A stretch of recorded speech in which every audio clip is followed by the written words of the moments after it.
జిల్లా తాట్వాయి మండలం మేడారం వద్ద ఈ జాతర జరగనుంది.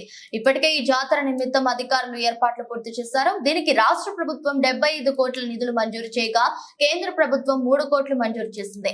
మేడారం జాతరకు వచ్చే భక్తులకు ఎలాంటి ఇబ్బందులు కలగకుండా ప్రభుత్వం అన్ని ఏర్పాట్లు చేసింది. నిత్యం జాతర ఏర్పాట్లను మంత్రులు సీతక్క, కొండా సురేఖ దగ్గరుండి పర్యవేక్షిస్తున్నారు. అయితే ఇదిలా ఉండగా జాతర ప్రారంభం వేళ మేడారం ప్రధాన పూజారి అరుణ్ కుమార్ కీలక వ్యాఖ్యలు చేశారు. మేడారం మహాజాతరలో కొందరు భక్తులు అమ్మవార్లకు మొక్కు బలిచ్చే మేకలు, కోళ్లను పహాల్ చేయొద్దని సూచించారు.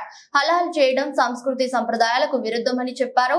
మేడారం వచ్చే భక్తులంతా గిరిజన సంస్కృతి సంప్రదాయాలను తప్పక గౌరవించాలని కోరారు.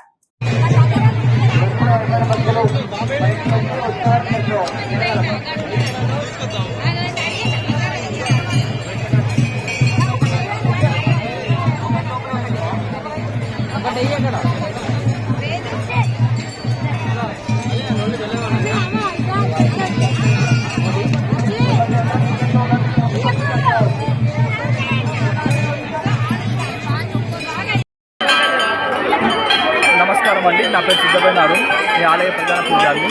ఈ ఆదివాసీ సాంప్రదాయాలలో హలాల్ అనేది నిషిద్ధం అండి. దయచేసి హలాల్ చేయకండి.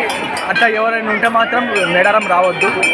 మా పూజారుల మనోభావాలను ఆదివాసీ సాంప్రదాయాలను మాత్రం దెబ్బతీయకండి.